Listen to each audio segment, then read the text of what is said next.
Welcome to the Remarkable Podcast. I am your host, Doug Ford, and today I have a special guest with me.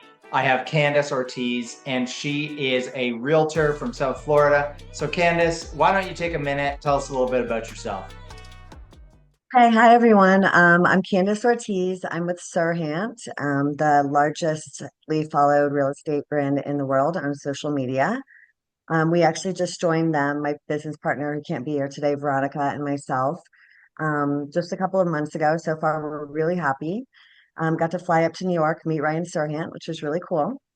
I've had three real estate brokerages that I've owned with Veronica prior to this one. I've been in real estate for 15 years in sales. Prior to that, I was a real estate paralegal for a few years. I still am. Do a little bit of consulting on the side. And we also had a property management company. We do mortgages. So we stay really, really busy in pretty much all the fields of real estate. And I have three kids, 11-year-old son, 13 and 15-year-old girls. One's about to be driving, really scary. So Right. stay busy with that as well. And that's about it. I mean, I don't know. I don't have much time for anything else other than those two things. So No, I get that. That's for sure. Great. And so you've got lots of experience, lots of things you can pull from. I can imagine that means that when you think about your real estate career in terms of like, doing transactions, a lot has changed in 15 years because 15 years ago we were only dabbling with social media. right. Yeah, that's been a little tough for me. Even getting on the camera right now with you, my hands are sweating a little bit. Veronica, and it's funny because, yeah, I mean, at first, when I first started, I started at Rent One, Sale One. I newly licensed. It was 2009. I was a little baby at that point. Was a paralegal, a real estate paralegal, and I had moved over to this side of Florida from the other coast and couldn't get a job as a real estate paralegal because the market had crashed. So, Of course. because I was young and dumb, I was like, let me start now in the worst market ever and see what happens. But I did. And I started at Brent One Sale One because somebody knew the broker there. And that meant going in the office every day, sitting there and waiting for people to come in. And they would make phone calls and they would post Craigslist ads. And that's how we got all of our business. And it was mostly rentals in really, really scary type areas that I should not be in by myself as a cute little 100-pound blonde without a gun, at least. So I'm meeting these people in the office, getting them in my car, driving them to places to show them. And I'm still alive to talk about it, thank God. So different world Right. then. And there wasn't, yeah, Craigslist was like the biggest thing we did for social media posting Wild, at huh? that point. Yeah, so I still use Craigslist to this day. Great leads from Craigslist. That's But there's, awesome. but there's, yeah, but there's some better lead sources as well. Naturally. I mean, I don't think Ryan Serhant has built his business with Craigslist, but Probably not. Yeah, their no. technology is definitely top notch. I'm actually still trying to get used to it. They have a lot going on. It's really cool. I can imagine. I'm glad you put in your intro. My biggest question was, did you actually get to meet Ryan? Because I'm kind of like fanboying just the fact that I'm talking to a Sirhan realtor right now. Yeah, because I loved his book, which kind of brings me back around to the subject at hand. When I was a brand new realtor, I read his book and just took so much value out of it. What are some things that you can see either through your experience and things that you've added on along the way? Maybe talk to why you chose Sirhan as a place to to be located with your license, or what do you do now versus what did you do back in the beginning when you got license? Sorry, three questions, but answer them however you like. Okay. All right. So I will say, and I tell anyone, my friends ask me all the time, I should get my real estate license, right? And I'm like, it depends. Do you want to work 60 hours a week? Are you willing to give up your nights? Are you willing to give up your weekends and, um, answer the phone while you're on vacation? Because that's honestly what it takes. Even though I have a business partner now who's amazing and I couldn't do it without her, and I can actually go on vacation now, I still am on vacation on my phone and my computer. It is what it is because there's just when the clients get to know you and they have that relationship with you, they want to make sure that you're there for them every step of the way. And so as a new agent, I tell people, I'm like, as long as you're willing to put the work in and work really, really, really hard, nonstop, really, that part doesn't change. I really don't think so. The top agents work all the time. It's sales. So if you're willing to do that, I think you can succeed. You don't have to have the most education. I actually went to school on a full scholarship. I wanted to be an attorney and somehow I ended up doing this instead. So you can be educated, not to say that I'm not. But I know a lot of agent friends who did not go to college and they do better than some that did go to college. It's really about really your personality. Do people trust you? Are you willing to work hard for them? Do you care more about them than you do your own commission? Because at the end of the day, there are times where I've had to work for practically free to make sure my client could get the house. It just happens. Um, so that's really the biggest thing, my, takeaway in general about for new agents, anyways. Sure. Um, I worked at Rent One Sale One to start, and then a couple of the little 100% brokerages where you really don't have any support or any training. Hmm. Ended up working for United Realty Group, which is where I met Veronica for a few years. Decided that I was going to start my own thing. I wanted to do something that gave back to nonprofits, and I found this brokerage out of Austin, Texas called Give Realty. So I did that for 2 years. I bought into that company and started my own thing here. Come to find out, not everyone cares as much about giving back to charity as I did. And so it didn't really stick here in Florida, anyways, in South Sure. Florida. So, but did that and then opened another brokerage with Veronica called Inspire Realty, still kind of around the realm of giving back, but without the corporate, overhead Yeah. structure. And within 2 years, that one was booming, and United Realty Group acquired us and the 10 agents that we had. And we ran that office for a year. And then Sirhan popped up in Jupiter, and we were obsessed with him. So we decided that we were done managing 100 agents. We were exhausted and we wanted to get back to our roots. And that's how we joined Sirhan. Very Um, cool. That's great. yeah, I think everyone who's in real estate at all is really impressed by the brand that they have and the technology. And they're just honestly, I could have worked my whole life on my own company, and I knew I had to be humble enough to know that I would never get by myself to where they are. So Great. I figured I would just drink the Kool-Aid and jump in. There's some real value in that. Like as a realtor, like as you described, when you're trying to balance clients and life and all these different pieces, one of the perks of real estate compared to say being a pure entrepreneur in one sense is that you don't have to deal with all the administration the same. You actually get to just do transactions. Yeah, and honestly, that's kind of what happened. And I found out in Veronica as well that we went from our small brokerage with 10 agents, and that was okay. That was doable. I had 10 agents calling me with dumb questions, smart questions too, but a lot of dumb ones, like how do I do this? And There's I'm always like, a did you Google it? Or but 10 of them calling to 100 calling, and with the paperwork of being a broker and the liability and the phone calls, I had realized that I was basically a babysitter slash mentor slash trainer, and that's not what I wanted to do because my mix. heart and soul is selling real estate and helping clients. Yep. So yeah, it was And that's the thing. That's always legitimate and that there's a space for all of our different interests and uh mhm.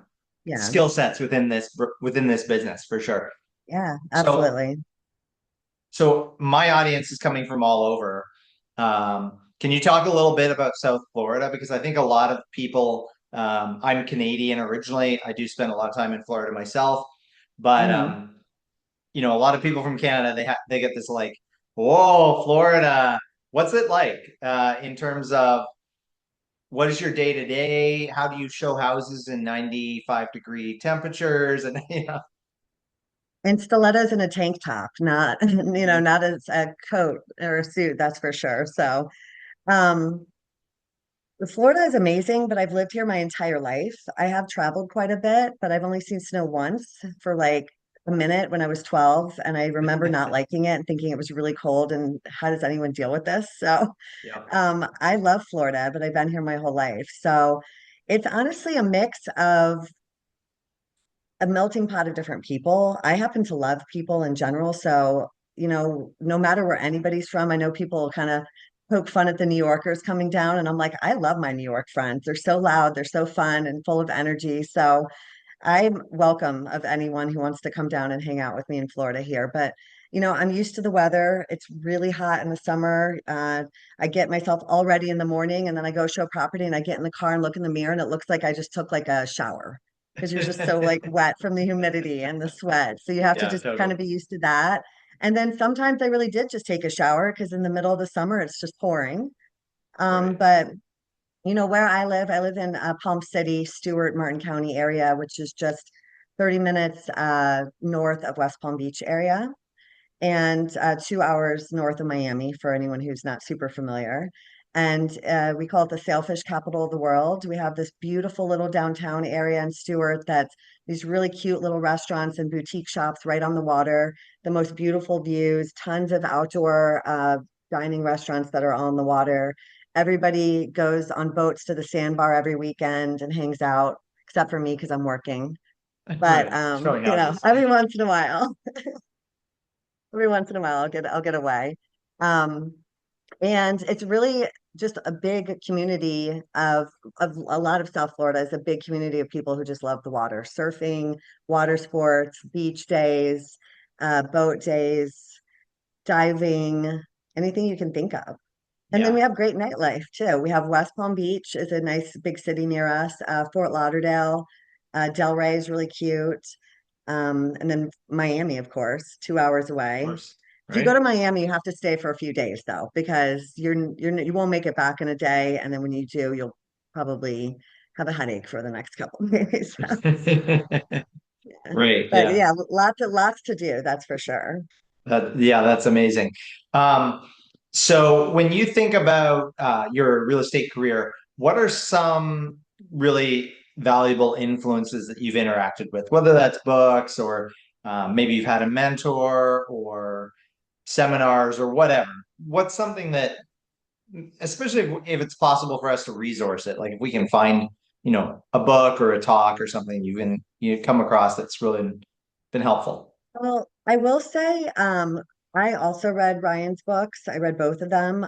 I've also never watched his show, which I know sounds really awful, but the reason why is because I really wanted to meet him one day. And before I even joined Sirhant, I was kind of waiting to meet him, and I didn't want to cloud my opinion of him by watching the show. Sure. And so I'm also not a huge TV person in general, but I love books. So I love the books, and I figured I'd leave it at that. And I'm happy I never watched it. He's such a nice guy. Really just as impressive, if not more, in person than he is in his books. And the people he surrounds himself with are amazing too.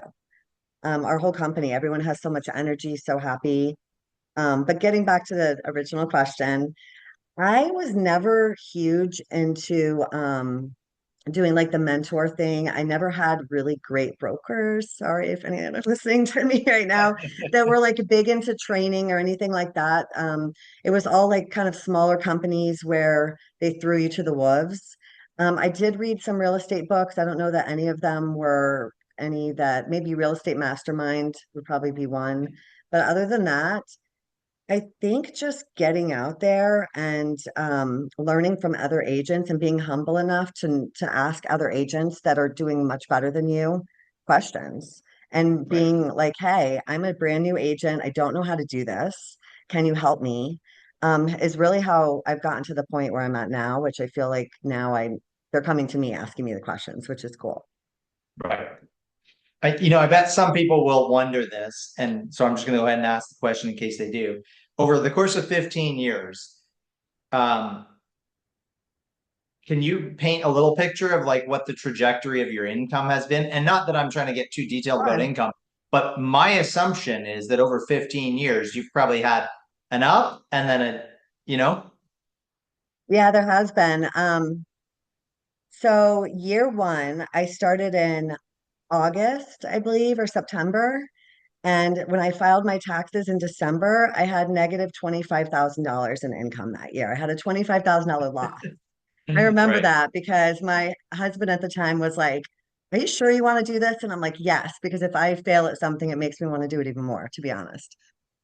Um, so, and I mean, that was after I wrote all my signs and my business cards and all of, you have a lot of startup Yep. costs, I feel like people don't realize as an agent. Sure.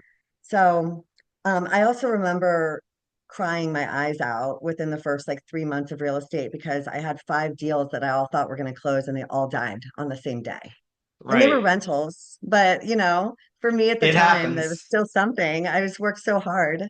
Um, but yeah, and then I think the second year I made 60,000. So that's a good jump. And then at the time I was actually going to school to be a teacher. And it was first an attorney, then I got married really young, then I was going to do a teacher. And then when I made that 60,000, I was like, okay, nope, not doing the teacher thing anymore. But I'll do it for 10 years and not make that much money. That Yep. 2010, that was pretty good. Sure. Um, and then to be honest, I had babies. And so I had 3 babies. And so over the course of the next, say, probably until 2015, I wouldn't say I was completely full time. I was staying at home with my kids a little more. Never completely took off selling real estate, but definitely not full time hours the entire time. Sure. Um, 2015 till now, definitely full time. And I would say probably once I started doing full time in 2015, I was making over 6 figures. They say that realtors that make 150,000, I believe, and up are in like the top 1% or so, and I am in the top 1% now. So I Nice. don't know how Well, accurate that is congrats. exactly, but I'm well up into those numbers. So No, took and a that's long time to get there, but I think it's absolutely. worth And it. and I Yeah. think that's a great piece of the story because in there you became a mom and then you became Mm-hmm. a single mom. Mm-hmm. And it's like real estate can actually be a huge asset to a person in that position, right? Like, I mean, the opportunity to make, better than basic hourly wage is a real Yeah. advantage. Yeah, I would say it depends how much help you have. I have a huge community of single mom friends that we all help each other with our kids when we get into a bind. When my kids were younger, before they were more self-sufficient, I don't think I would be able to do it by myself if I didn't have such a big Mhm. community of friends and family. And my ex-husband's actually great. He's great with helping me with the kids when I have something pop up. Because otherwise, like if client calls and you have your little kids at home, I don't really want to drag 3 little kids to go show property with me. So it kind of depends. Some clients wouldn't care, but some do, especially if they're like Right. young and screaming. The other part of that is I will say, like financially, I don't have any help whatsoever. And there's sometimes it is scary when you Mhm. think like, oh my God, what's going to happen to the economy? The last couple months, the economy's been weird here because of the election that just took place today. And yay, go Trump, by the way. Yeah, I saw your So post. oh my God, Congratulations on the win. my 800 posts. I'm so happy. I'm like, make real estate great again because it's been a little Yeah. scary lately. So, Yep. but yeah, I mean, there's times that, the market will shift a little bit. And of course, I have savings and I'm responsible, but it's scary because when you're 100% commission, you don't know when your next paycheck's coming in. That's So it. it kind of depends. If you're willing to take that risk and be scared, that you might not get paid one month or something, then go for it. Yeah, most people probably don't shoot for that, but it's good Right. that you point out that reality. No, it's Yeah. definitely the case. Yeah, actually, my daughter is at college in West Palm, Hmm. and she FaceTimed me around 11 last night, Yeah. and her and a whole bunch of her friends were out right on like in front of their college because their college is Mhm. just a couple of blocks from Mar-a-Lago. And so they Okay. were waiting for Trump to travel from the House to the convention center, and they were getting interviewed by like they were on Swedish news and this kind of thing, like all kinds of Did they news have like, agents. were they the ones standing out there with the signs and stuff and then like singing national anthem, I think? Oh, I saw that. probably, yeah, yeah, MAGA Yeah. hats, big I think signs, yeah, yeah, I saw them, I think, on the social media or the news or something this morning. So that's very yeah, cool. yeah, yeah. They were getting some publicity by the sounds of it. So Love and that. having a great time. So that's cool. Very Um, cool. Yeah, so as we talk about a little bit about the market, um, I know that in Ryan's book, Salt Lake Sirhan, he mentioned he got started right after the great financial crisis, and sounds Mm-hmm. like you did too. Did. And I got my license during the last dip we saw in Canada, which was 2018. Okay. So, I mean, it's now been dipped a little bit more, but Has it? Yeah, I don't know too much how it about what's going goes. on there. It's a little scary. Yeah, it's different, a different atmosphere for sure. But I remember something that stood out from the book to me. Sorry, Salt Lake Sirhan, that I thought was pretty powerful, which was a story that Ryan told about continually following up with a client by email, just regularly, you know, over the course of your career. I'm sure you've had some of those clients that you nurtured for more than a year, more than 2 years. What's the Yeah, longest? yeah. I have some that I've nurtured for like 2, 3 years. I'm not exactly sure because there's probably a lot of them. And I still Hmm. have some that I'm still nurturing for years and they still haven't bought Right? anything. But I will say a lot of the times they will refer me to someone else and it makes it worth it. Like even if they Hmm. don't buy, they'll send my name to someone else. Because they do, appreciate and for whatever reason they just haven't bought.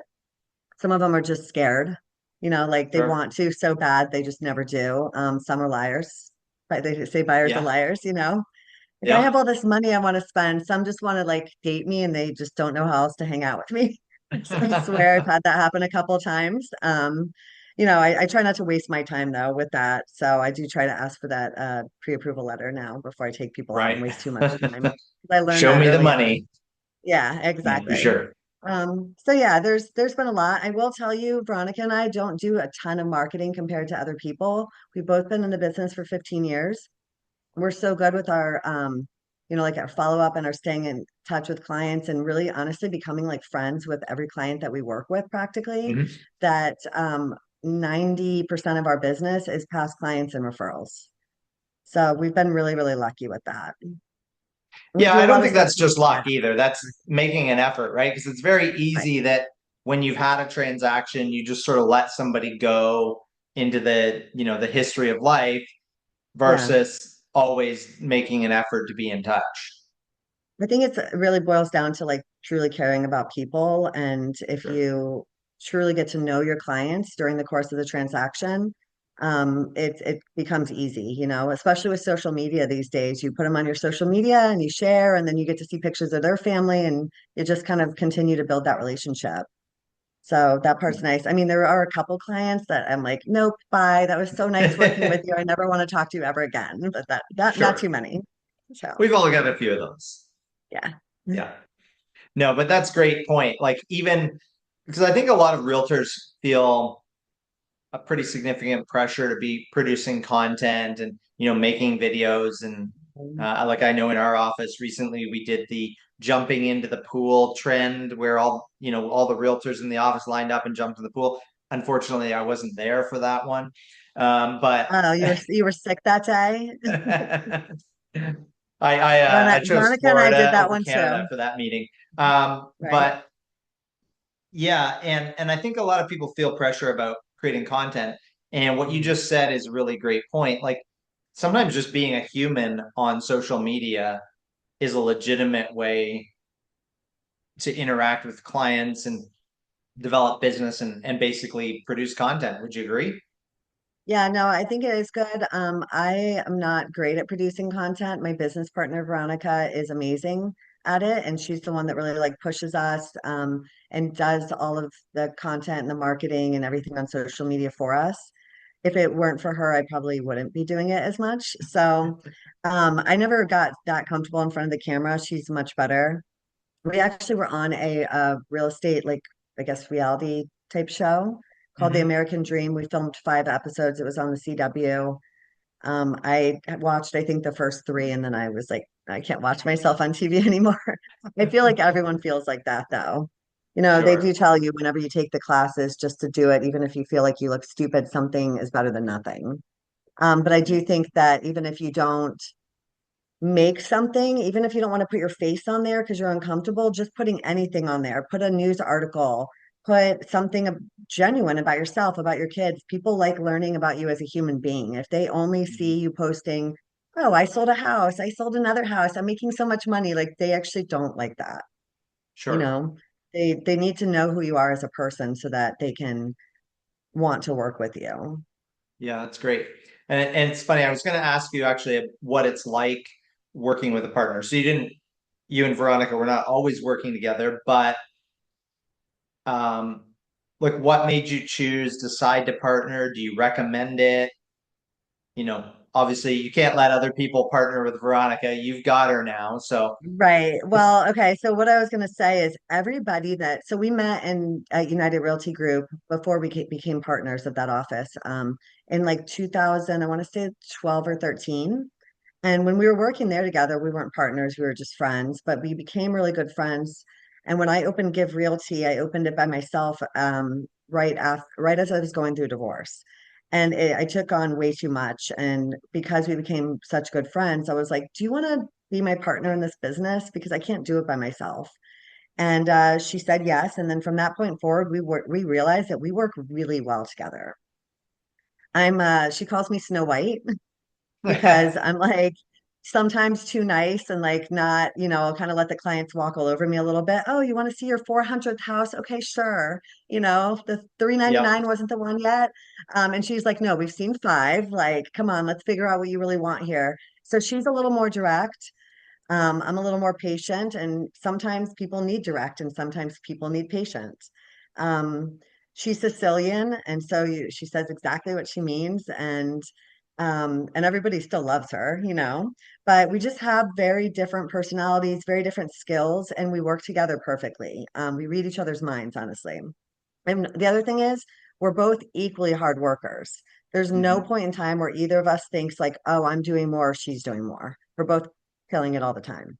So that doesn't happen very often. I've seen so many people try to partner up and it just fails miserably because they have different ideas on how to run the business or money or personality glitches or whatever. So I mean, I could say you could try it, but I think what her and I have is like really, really special. So Well, that's fantastic and probably a great spot to end because I think you've just filled my filled this conversation with like a ton of ideas, and so now I'm like thinking about them all and eager to put some in practice. So, cool. um, yeah, Candace, I really appreciate your time. I know you don't love uh, promoting yourself on social media, but if somebody wanted to follow you, how would they do that, and how would they reach out? Love promoting myself on social media. I'm just getting used to the camera thing, 10 Okay. years later.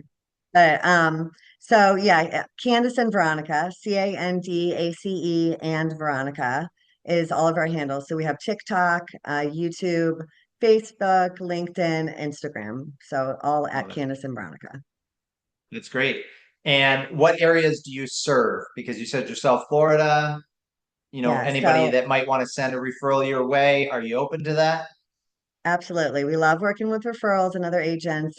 So we try to keep our hands off Miami. Different world down there. That's the wild, wild west. Sure. But Broward County, Palm Beach County, Martin County, and St. Lucie County. So basically Port St. Lucie, Fort Pierce area, all the way through Broward area. Nice. Great. Okay. That's wonderful. Thank you for Yeah. taking the time to chat to Thank you for my having me. I audience. appreciate And it. yeah, it's been a treat. So we'll talk again soon. And until then, thanks a lot, Candace.